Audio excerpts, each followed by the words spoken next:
Bom dia a todos, bom dia a todas. Sejam muito bem-vindas e bem-vindos a mais um ICL Mercado e Investimentos. E nessa meia hora a gente tem um monte de assuntos aí para falar com vocês, porque o preço do petróleo está avançando, o gás natural também, devido aos conflitos aí no Oriente Médio.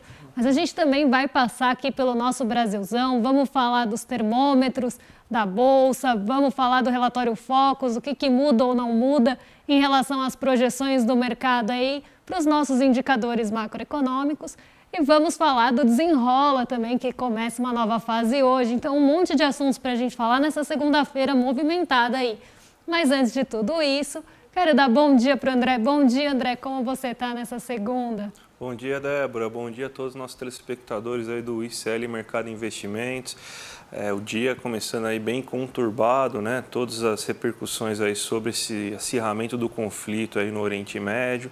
Isso aí está afetando todo o mundo, está afetando o mercado de petróleo, afetando o mercado de gás, afetando as bolsas Brasil, Europa. Mas a gente também vai passar um pouco pelo Brasil, né? Segunda-feira é o dia que a gente gosta de saber como que o mercado passou seu fim de semana, se ele se divertiu ou não, o que ele fez de atividades de lazer para saber como que ele acordou, se ele está animado ou não. A gente também tem notícias do Desenrola, vamos repercutir também o Prêmio Nobel da Economia, né? Mas vamos começar aqui com matéria do nosso site, aqui falando aí dos efeitos assim de primeiro momento aí que ocorreu aí com as bolsas mundiais devido ao conflito entre o Hamas e Israel, né? Então, como que o mundo acordou? Como que está, por exemplo, a Ásia? Teve alguma repercussão aí nos mercados asiáticos, Débora, a partir de toda essa confusão? Olha, André, teve sim, viu? Porque a gente teve um movimento lá na Ásia bem misto. Então, algumas bolsas conseguiram se firmar no terreno positivo, mas também a gente teve aquelas bolsas que ficaram no terreno negativo. E eu vou trazer aqui o exemplo do Xangai Composto, porque o Xangai Composto é a bolsa, né, a principal bolsa lá da China, e ela reabriu depois do feriado da Semana Dourada, que manteve aí o Xangai Composto praticamente fechado durante uma semana. Foi uma semana e um dia, né? Então, o Xangai Composto acabou tendo um movimento represado já da semana, abriu em queda de 0,44%, e as bolsas asiáticas ficaram ali nesse terreno negativo e quando no positivo não com uma alta muito expressiva, justamente por temores aí em relação ao conflito no Oriente Médio, como isso ia impactar ali os mercados locais. Então o Xangai Composto ele já vem de uma semana toda fechado e abre no negativo. E um outro ponto ali que acabou movimentando bastante a Ásia e deve vir para o Brasil nessa manhã é que o minério de ferro em Dalian na China, né, que é negociado em Dalian na China, também ficou sem cotação durante mais de uma semana. E hoje ele abriu em queda de 2,76%, puxando a queda da semana também toda acumulada e represada. A gente viu que o minério de ferro em Singapura estava com dificuldade de alcançar ganho, então já era esperado que o minério de ferro em Dalian também abrisse em queda hoje. Foi o que aconteceu. Então isso deve impactar aqui as nossas empresas ligadas às commodities metálicas, mas o movimento deve ser diferente nessa manhã para as commodities, né, para as empresas ligadas às commodities de energia, como é o caso da Petrobras ligada ao petróleo, porque hoje o petróleo está subindo muito, mas a gente já vai explicar isso para vocês. Então hoje na Ásia um movimento bem misto mesmo, bem ali não uniforme, justamente por esse conflito ainda está trazendo incerteza de como vão ser aí os movimentos nos mercados locais. Então aqui a gente tem, enquanto o petróleo puxa muitos setores para cima, os outros ficam na incerteza. Basicamente o movimento hoje pela manhã foi esse, André. Então, movimento misto, como a gente fala. Movimento misto, né? Mas a gente teve mais repercussão principalmente na Europa, né? Por causa que ainda existe uma expectativa, não sei se foi confirmada, né? Interrompimento de fornecimento de gás para a Europa por causa do conflito. E a gente sabe que a gente está... a Europa é dependente muito de gás, principalmente para sua matriz energética, né? E está chegando o inverno, então o inverno lá é bem rigoroso, você precisa de muito aquecimento nas casas, então gasta-se muito mais energia aí durante o inverno. É uma situação sazonal, mas vai começar a acontecer agora esse movimento. E com esse conflito todo aí, parece que o preço do gás foi lá para as alturas, né, Débora? Então, explica aí o que está acontecendo no mercado europeu, que parece que é o que mais está sendo atingido aí por esse conflito entre Hamas e Israel nesse momento. Exatamente, porque a gente tem lá na Europa uma base, em Israel uma base de gás natural que fornece para a Europa, né, é uma base da Chevron, é uma empresa estadunidense, na verdade, né, e aí essa base fica ali em Israel. E foi pedido que essa base fosse fechada por segurança, e isso fez com que o preço do gás natural hoje subisse mais de 12%. Em um dado momento de negociação, ele chegou a 14% de alta. E a gente sabe que já, como o André explicou, já é um movimento sazonal que a gente esperava alguma alta ali no preço do petróleo, no preço do gás natural, justamente por essa aproximação do inverno europeu. E essa situação vem justamente nesse movimento, né, nesse momento que esse movimento é mais observado. Então já é uma questão sazonal que impacta ali a Europa nesse momento por conta dessa aproximação de inverno. E aí a gente ainda tem o fechamento de uma base da Chevron que fornece gás natural para esse aquecimento na Europa, acontecendo hoje de manhã. Então os preços subiram 12% mesmo e as bolsas, né, acabaram também retraindo. Então na Europa o movimento hoje é majoritariamente negativo por essa incerteza de como vai ficar esse fornecimento de matriz energética para a Europa, que não é só o aquecimento das casas, mas também as indústrias têm dependência de matriz energética ali, muito ligada a petróleo e muito ligada a gás natural. Então a gente vê esse movimento de muita incerteza do que vai acontecer com a Europa, aí quase revisitando o que a gente falou muito, quando a gente teve essa incerteza no começo dos conflitos de Rússia e Ucrânia também, que também a gente teve momentos de inverno, que os preços acabaram ali subindo muito. Então esse movimento quase se repete esse ano, agora com mais um adendo, né, André? E o nosso principal destaque do dia de hoje, destaque negativo, se a gente for falar de economia, tá, gente? Óbvio que uma guerra aí com tantos desastres não pode ser um destaque negativo maior do que esse, mas na parte econômica, né, é o petróleo, porque o petróleo é aquele mercado que, mesmo Israel e a Palestina não sendo um mercado produtor de petróleo, o mercado especulativo gosta de procurar pelo em ovo, né? Então, somente a mera possibilidade de um míssil atingir, quem sabe, sem querer, um dos países produtores de petróleo que estão lá em volta, faz com que o mercado comece a se elevar. Então, os mercados futuros já começaram a crescer e você teve, então, uma alta, né, de quase 4%. Já está, na hora que saiu a matéria, já estava acima de 3%, então já está beirando os 4%. Né? A gente já está chegando perto de R$ 88 o barril de petróleo. Lembrando que a gente estava fechando a última semana em 85, né? Então, você tem, então, uma disparada do preço do petróleo. A gente tem até um gráfico aqui para elucidar para vocês aí como que está o barril de petróleo, tá vendo, gente? Esse verdinho aqui, ó, é o dia de hoje, tá? Então estava em queda, bem considerável queda. A gente teve aquele movimento de alta, né?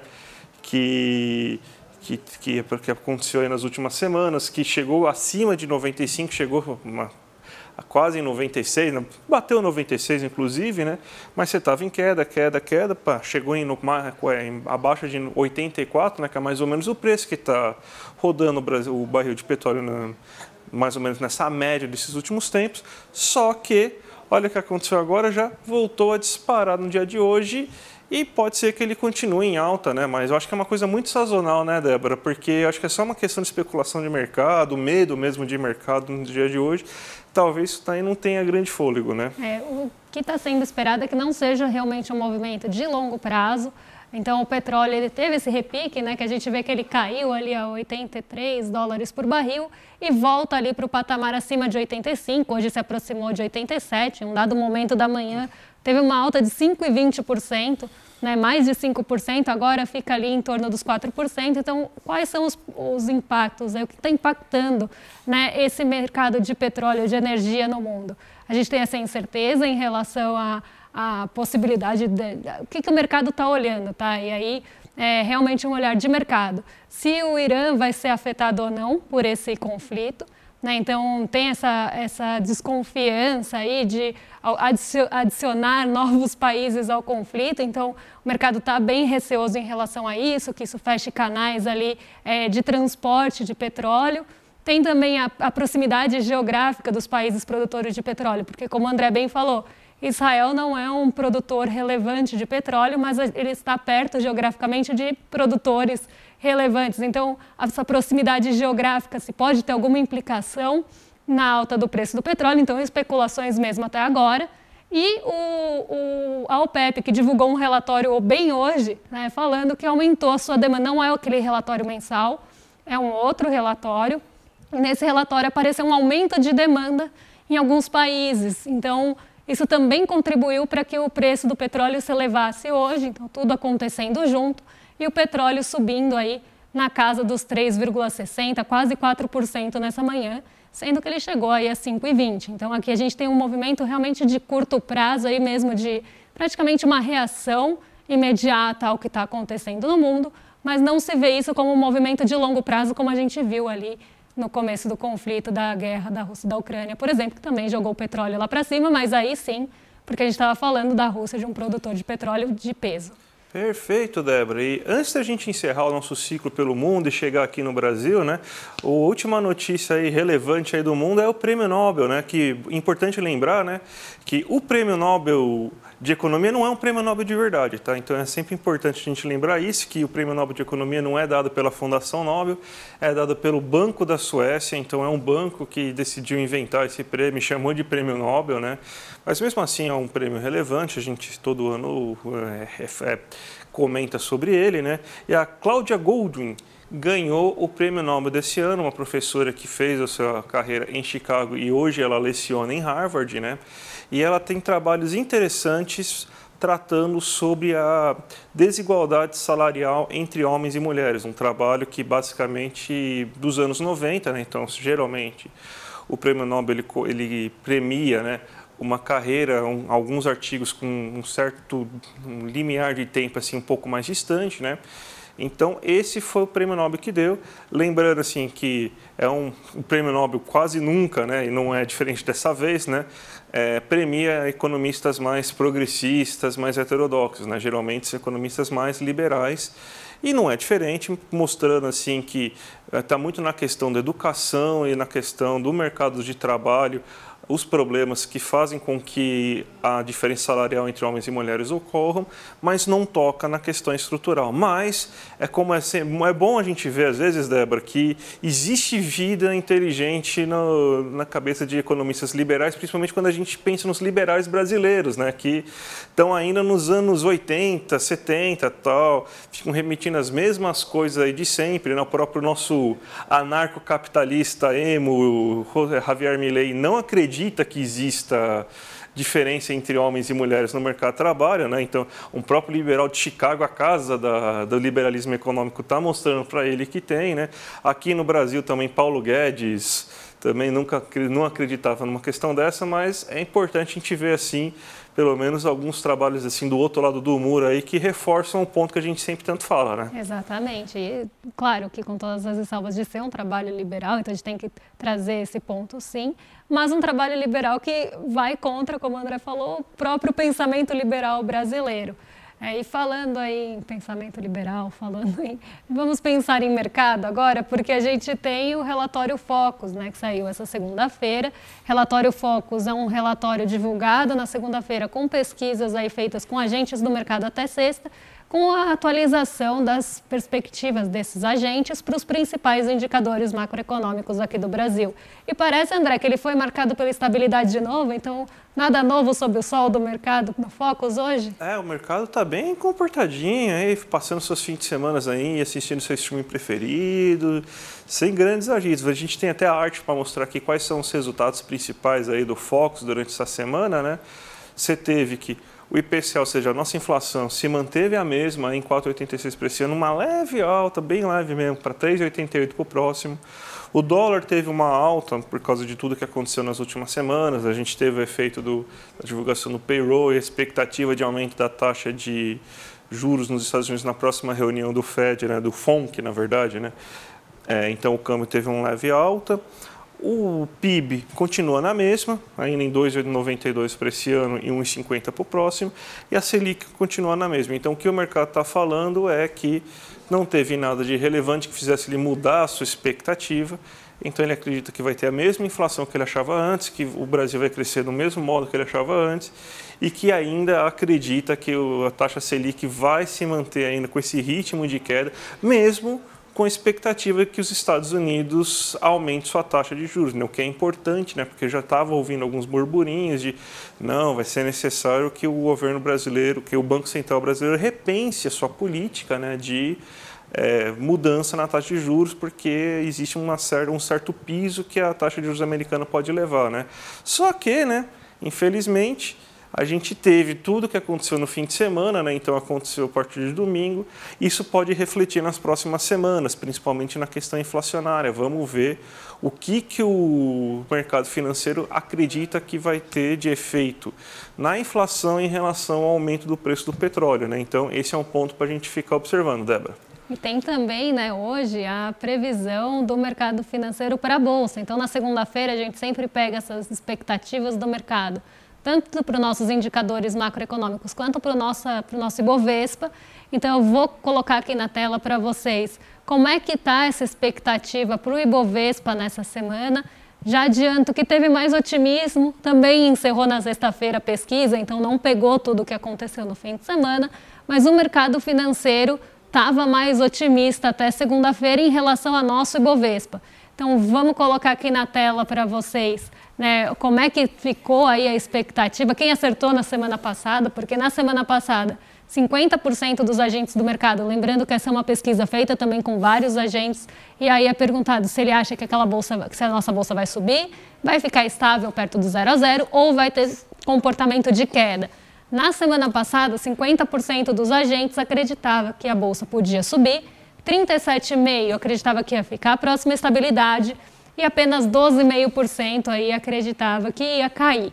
E na semana passada a gente teve um movimento bem negativo aqui na nossa bolsa, puxado muito pelas treasuries nos Estados Unidos, que subiram muito. A gente passou quase a semana toda falando sobre isso. A renovação da alta dos rendimentos dos títulos públicos lá dos Estados Unidos. Isso faz com que saia recurso aqui da nossa Bolsa brasileira. Mercados emergentes sofrem mais com isso. Sai recurso para buscar renda fixa nos Estados Unidos. Então, esse foi o movimento, né, de queda de 2,06%, muito puxado por esse desempenho. Mas nessa semana, o mercado já está mais confiante em relação à nossa Bolsa. Então, nessa semana, 62,5% dos agentes acreditam que a Bolsa vai subir. A gente está zerado ali porque a gente ainda não tem o fechamento da semana, vamos ter na semana que vem. Então, 62,5% dos agentes acreditam aí em alta da Bolsa, 25% acreditam na estabilidade e 12,5% em queda, né? Lembrando que a gente não via 62,5% de alta, aí, de expectativa de alta, desde o finzinho de agosto, que foi aquele momento que a gente teve uma sequência negativa muito grande de quedas, né? Uma sequência longa de quedas na nossa bolsa, mas não quedas tão intensas, né? Então, o mercado passou a esperar alta naquele fim de mês e agora também volta a esperar alta, depois de um comportamento de 2 semanas de queda mais intensa e um breve respiro ali na semana do dia 25 de setembro. Então, o mercado está mais confiante com a nossa bolsa, mas vamos ver como é que vai se dar esse movimento, porque tudo mudou no fim de semana, né? Então, a gente tem que ficar atento aí, porque nossa bolsa pode reagir a alguns pontos, como o petróleo, mas também vai sofrer por outros lados. E o payroll, né, que trouxe aquela expectativa negativa no começo da manhã, depois mudou ali de patamar. Vamos pensar assim, o mercado primeiro olhou para a criação de empregos, ficou quase o dobro do esperado, então isso trouxe um sentimento bem negativo para o mercado na sexta, mas depois eles mudaram o foco, deixaram a criação de empregos no segundo plano e começaram a olhar que o salário cresceu menos do que o esperado. E aí isso fez com que a Bolsa tivesse também um respiro na sexta e diminuísse essa perda aí de 2,06%. Então vamos ver como é que se comportam as treasuries essa semana, porque é isso que está movimentando muito aí o mercado global. Perfeito, Débora. Então, continuando aqui no Brasil, né, a gente tem uma notícia importante para falar para vocês sobre conta de luz, né? Porque a gente sabe como que está a situação climática caótica aqui no Brasil, né? No sul do país, agora já passou pelo Rio Grande do Sul, agora é Santa Catarina que vem sendo afetada por muitas chuvas, então você tem uma situação climática bem complicada e bem triste lá. E no norte do país, o Brasil está vivendo uma enorme seca. E boa parte da nossa matriz energética é a partir de hidrelétricas. Então, o que está acontecendo? As hidrelétricas não estão conseguindo produzir energia. Então, quando você tem uma situação de falta de hidrelétrica para produzir energia, o que acontece? O Brasil liga o seu sistema de emergência, que é as termoelétricas. E as termoelétricas, todo mundo sabe, elas têm um custo maior de fabricação de energia, um custo poluente muito maior, e isso gera também um aumento do preço da tarifa, né? Quando você liga o sistema elétrico de emergência, né, depende da quantidade de hidrelétricas que são ligadas, normalmente você tem uma mudança na bandeira tarifária, né? A famosa bandeira verde, bandeira amarela, bandeira vermelha 1, bandeira vermelha 2. Dependendo do nível de emergência que você precisa ligar as termoelétricas, você tem uma certa bandeira que é ligada, né? Então a gente vai ligar já ligando inclusive parte das termoelétricas, só que a ANEEL, né, que é a Agência Reguladora de Energia Elétrica Brasileira, garantiu que você não vai ter uma mudança na bandeira tarifária, ou seja, nesse primeiro momento, quem vai arcar com esse aumento de custos serão as próprias termoelétricas. Então, você tem que, pelo menos nesse primeiro momento, as termoelétricas vão acabar arcando, né? Vão aceitar esse custo um pouco maior. Se a situação continuar mais grave por um certo tempo, esperamos que isso seja sazonal, né? Que rapidamente a gente resolva esses problemas de seca, que está todo mundo vendo o desastre que está ocorrendo no Amazonas, com morte de botos, o rio Solimões basicamente sem água nenhuma, né? Então a gente está vendo toda essa situação. Mas, pelo menos para o consumidor, nesse momento, o governo está tentando amenizar esse problema, ligando o sistema termoelétrico, mas fazendo com que os seus operadores arquem com esse custo no primeiro momento, Débora. E esse movimento, normalmente, ele é sazonal, mas esse ano chegou mais cedo, né? Era esperado ali mais para novembro, essa seca intensa e talvez o ligamento das termoelétricas, mas ele veio mais cedo nesse ano, então isso também traz uma preocupação aí de como é que está a sazonalidade do nosso clima, né? Porque a gente está vendo vários pontos sendo afetados aí por essas questões climáticas, que não só no Brasil, né, e não só ali em relação à economia, tragédias também acontecendo, e a gente vê agora, né, mais um ponto aí dessas questões atingindo antecipadamente um movimento que já era esperado mais para o fim do ano. Então a gente está aí no começo de outubro, quase um mês antes aí do esperado, esse movimento já aconteceu. E a gente tem também hoje a terceira fase do Desenrola começando hoje, né? Então o ministro Fernando Haddad, inclusive, falou bastante nessa manhã sobre o programa, sobre essa nova fase. Então hoje começa a terceira fase do Desenrola. Vão poder ser negociadas aí dívidas de pessoas que ganham até 2 salários mínimos, até 5 mil, bancárias e não bancárias, então de consumo também.